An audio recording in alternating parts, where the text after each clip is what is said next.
अस्सलाम वालेकुम दोस्तों, उम्मीद है खैरियत से होंगे। आज हमारी वीडियो है स्लाइडिंग डोर में लॉक लगाने से रिलेटेड। ये लॉक ख़राब हो गया है, हम इसको खोलेंगे। बैक साइड पे 2 स्क्रू होते हैं और हम लोग इसको खोल लिया। अब देखिए, अब हम लोग नया लॉक लगाएंगे। ये लॉक निकालते हैं। लॉक जब हम खोलेंगे, ये देखिए अनबॉक्सिंग कर रहे हैं हम न्यू लॉक की। इसमें चाबियाँ और लॉक होता है।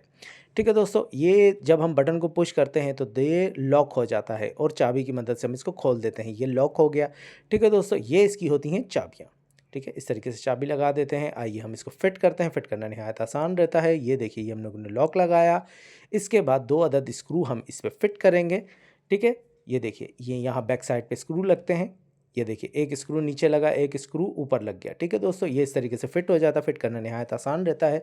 ये स्लाइडिंग कैबिनेट होते हैं। इसमें जब हम लोग इसको लॉक कर देते हैं तो स्लाइडिंग डोर, पहले हम कैबिनेट को बंद करते हैं, उसके बाद इसको लॉक कर देते हैं। तो क्योंकि शाफ्ट निकल आती है, इस वजह से ये आगे पीछे स्लाइडिंग नहीं होता और दरवाज़ा आपका कैबिनेट लॉक हो जाता है। इसका इस्तेमाल बहुत ज़्यादा किया जाता है और ख़ास तौर पर ये बहुत ज़बरदस्त मटेरियल के बनाए जाते हैं। ये देखिए, अभी हम इसको पुश करेंगे। अब रॉड निकल आई तो स्लाइडिंग डोर स्लाइड नहीं करेगा। इसका मतलब है ये लॉक हो गया। अब हम इसको दबाएंगे, खोलने की कोशिश करेंगे, लेकिन खुल नहीं रहा। ये देखिए, ये पुश किया, ये लॉक हो गया।